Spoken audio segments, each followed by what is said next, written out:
दर्शक बंधु ये हूँ ब्रह्मपुर स्थित चिकिटीर माँ बालकुमारी मंदिर पीठ पर्यटन विभाग अंतर्भुक्त होती। बहुत सुंदर परिवेश, पहाड़ घेरा परिवेश, पार्क भी होती, मंदिर अच्छी, पिकनिक करने बहुत सुंदर जगह है। चारिपाख जाक बण पहाड़ घेरा ये जो मंदिर अवस्थित यह एक सुउच्च पहाड़ पर जार उपरक आसापी सुंदर घाटी अतिक्रम अतिक्रम करने पड़ता है। जो पहाड़ ऊपर मजा आपड़ जी नहीं पारे सबुठ बेसी मजा लगे पहाड़ उपरक गाड़ी रे चढ़ार मजा बहुत सुंदर अनुभूति आसब।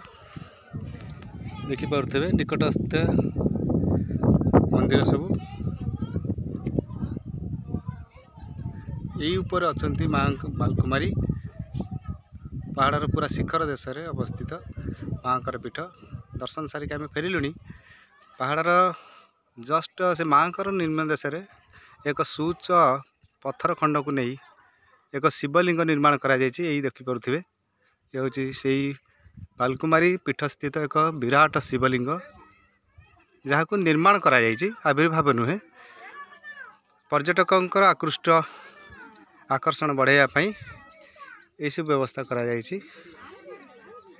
अति सुंदर परिवेश। बर्तमान कुहुड़ी भरा परिवेश तेणु एते सुंदर दृश्य आमको दृश्यमान हो पारुनी विशेषकर कैमेरा रे, किंतु खाली आखिरे आप आसिकी बुलिकी देखिए बहुत सुंदर लगे, बहुत मजा लगे, आसबार सार्थकता रही। यही देखुं आप शिवलिंग निर्माण करा एक सुउच्च पत्थर खंड को कलर दि जाकू निर्माण शैली रे पर्यटकों आकर्षण बढ़ाई एमती एक व्यवस्था करा चारिपाख बुलापी मार्बल चट्टाण करा पर्यटकों भिड़ लगी। बर्तमान तो बहुत खरा बर्तमान खरा दिन ये तेणु पर्यटकों भिड़ बेसी हो ही न पारे, किंतु ये जगार महात्म्य एति सुंदर है सकाल सकाल पर्यटकों भिड़ ये लगी रही।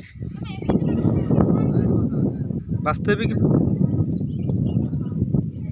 जगटी से भाई तेणु दूर दूरांत पर्यटक आसबे। आम तो देखिलु आम तो निजे भुवनेश्वर आसीचु आउ तले जहाँ गाड़ी देखिलु से बोधे 75% केवल भुवनेश्वर गाड़ी।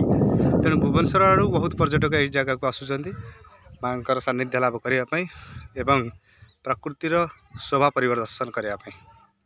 बहुत सुंदर मनोरम पीठ होती। आगु बहु आगु शुणी एमती गोटे पीठ अच्छी बोली देखापी मनरे बहुत आकांक्षा थिला। जाहू माँ आशीर्वाद थिबारु आज से आशाटी मोर पूर्ण हो पारी।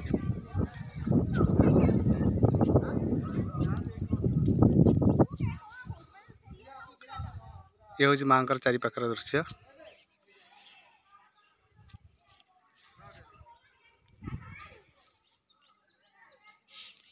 रोचे आगु को आम ब्रह्मपुर ट्रिप रे आज आसीचु। ब्रह्मपुर विभिन्न जगह को आम परिदर्शन करूँ। यहाँ हूँ प्रथम स्थान थी आज आ परवर्ती पर्यायर आउ जो जगह को जीवी सेठी आपण मानू शोभा परिदर्शन करेंगे वीडियो माध्यम। जय जगन्नाथ।